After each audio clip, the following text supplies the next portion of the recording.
But I just watched Black Christmas for the first time like a month ago, and that's my fault because I thought in my head like, oh, it came out in the '70s. It's not going to be scary. Boy, was I wrong. I'm ashamed of myself for thinking that. And it's probably my favorite Christmas horror now. I'm obsessed.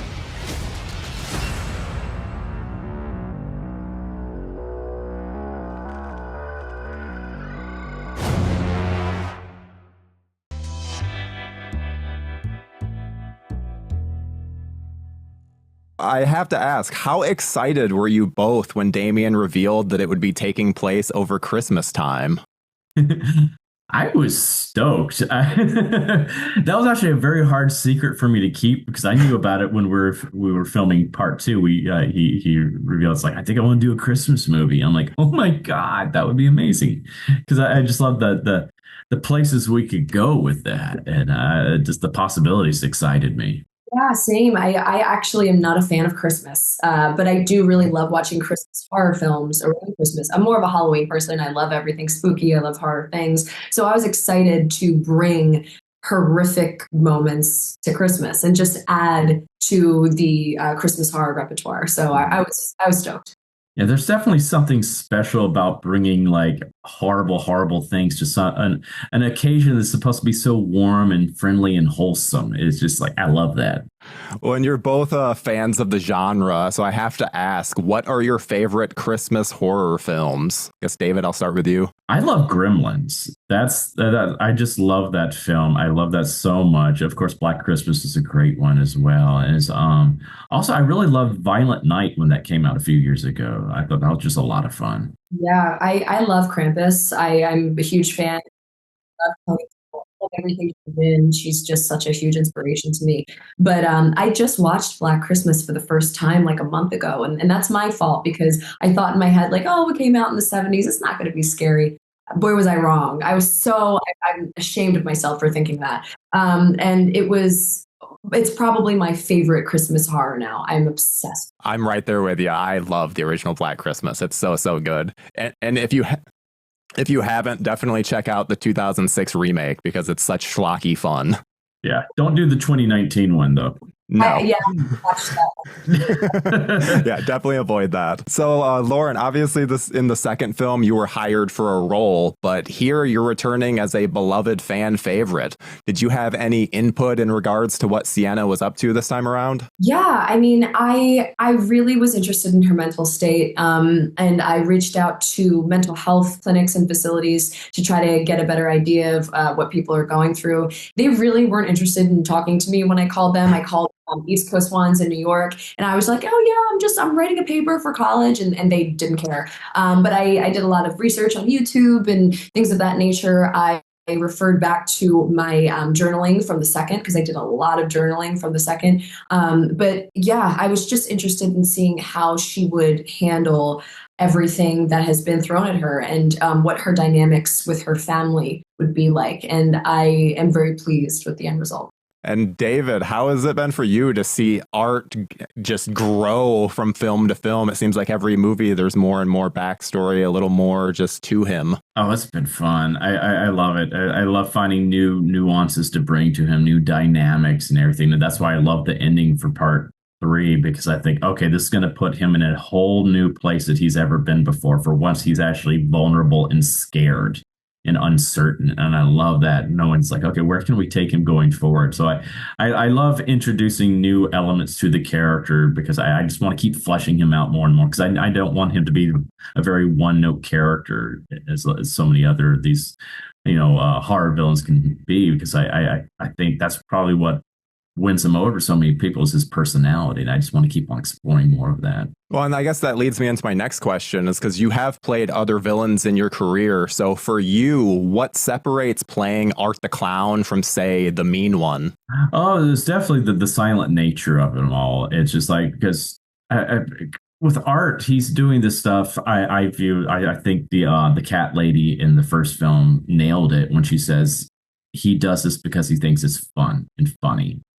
And I thought when I first read that line, it's like, that's him right there. He's doing all this because it's amusing to him. He's not doing it out of revenge or anything like that. It's just fun for him. And I think that just makes him even scarier that's like, this is how just demented and evil this guy is. It's like all these other villains I usually play, there's a reason they are doing what they're doing. Like there's it's usually out of, they've been broken in some way. Someone's hurt them, or they want revenge or something like that. They so I love that he's not doing it out of revenge. He's doing it just because it's pure entertainment to him. So at this point, the Terrifier films are known for their brutal kills. What do you think the key is to having a memorable horror movie kill? Oh boy, I think for one, definitely is use practical effects. I think when there's actually something tangible there, it's a lot more visceral because your brain disassociates when it knows it's CG or it's not real. So, I mean, and plus, as an actor, I prefer that because it gives me more to work with, and you can actually have realistic reactions to what's happening instead of just pretending you're watching something happen. But I think just finding new creative ways to do kills does it too. It's like, I think one thing I like what Damien does, he does a lot of research into old torture methods. And because he was like, some of the things human beings actually did to other people are horrific. And to bring those elements out, like, the human race's past to bear in that way is pretty interesting. So like, I hope we keep exploring some more of those avenues in some fun, creative ways. Yeah, I mean, I'd have to agree. I think doing something that hasn't been done before is the biggest goal.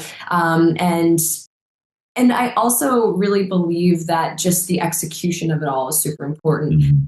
From the killer and the victim. I think as long as it's as believable as possible, it looks like the killer's enjoying it and the pain from the victim looks real, it's going to really disturb audiences. But of course, the prop is like super important. And yeah, and I think Damien has that covered. I have to say, also, good sound design plays a lot into it as well. Yeah. It's one thing that's been very interesting going back and like, because Damon will show me some of the rough cuts of the scenes before he's put all the sound design in. He might have some rudimentary stuff in there, but it's like, but when like I look at like the opening of the film, I was like, I saw that all in a rough cut, and it was great then, but oh my God, seeing it on the screen with all the sound effects and everything added to it, the music and everything, it just added so much more visceral. And that's like, it's good editing and good sound design can make or break a kill scene.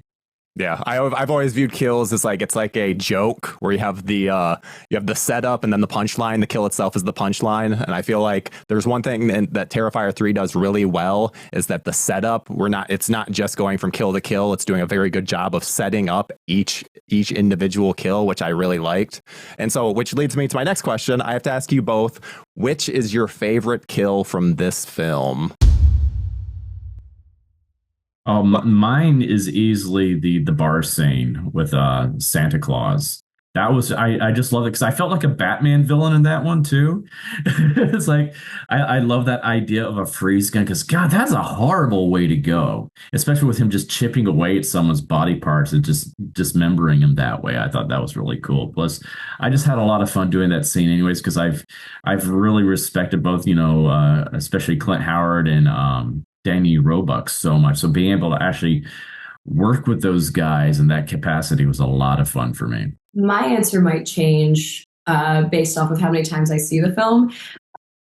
As of right now, going off a bit of what Dave was just saying, my favorite kill so far, and I guess it's fine to spoil, it's in the first 10 minutes of the film, is the little boy, because you don't see it and it's all sound design and it's silent. And it disturbed me more than anything I could see.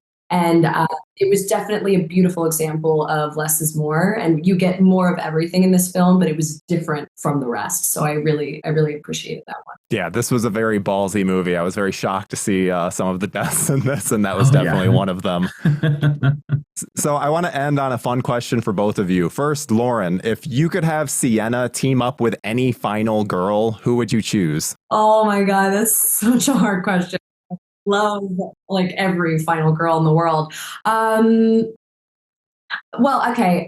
One of my favorite final girls of all time is Mia Allen from the 2013 version, and this is no secret. And Mia Allen is interesting in that she's also been possessed, and we do kind of see. Can I say spoilers? Yeah, absolutely. Yeah. I can put up spoiler warning.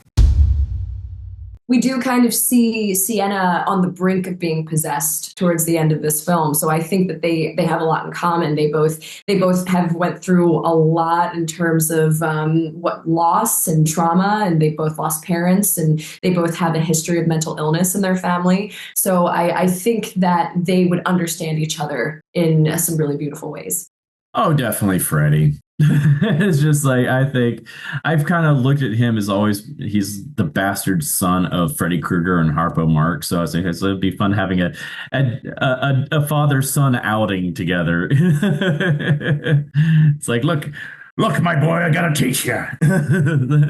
That'd be fun.